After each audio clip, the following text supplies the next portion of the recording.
আসসালামু আলাইকুম শামিম ভাই। ওয়ালাইকুম আসসালাম ভাই, কেমন আছেন? এই তো আছি আলহামদুলিল্লাহ ভালো। তো আমি নতুন বিজনেস স্টার্ট করতে চাইতেছি। আমি চায়না টেলিকমের পেজটা ভিজিট করে আমি অফিসিয়ালি করে মোতালা প্লাজায় শপিং কমপ্লেক্সে আসি। তো আমি তো ডিসপ্লে সম্পর্কে বিষয়টা আইডিয়া নাই।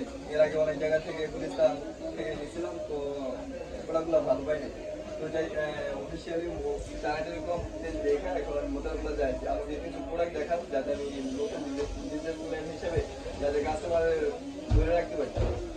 আচ্ছা ভাই, আপনার কোন কোয়ালিটির প্রোডাক্ট লাগবে? আমাদের এখানে বিভিন্ন ধরনের প্রোডাক্ট পাওয়া যায়, মানে ট্রিপল কোয়ালিটি আছে, নর্মাল আছে, মানে বক্স কোয়ালিটি যেটা বলে আর কি। আমাদের এলাকায় তো বিশেষ করে বক্স কোয়ালিটি গুলো চলে, তো আপনি বক্স কোয়ালিটি কিছু প্রোডাক্ট দেখান। আচ্ছা, আমি আপনাকে কিছু প্রোডাক্ট দেখাইতেছি। যেমন আমাদের কাছে স্যামসাং এর একটা প্রোডাক্ট নেই। আর ভাই এরকম না করে যে ভাই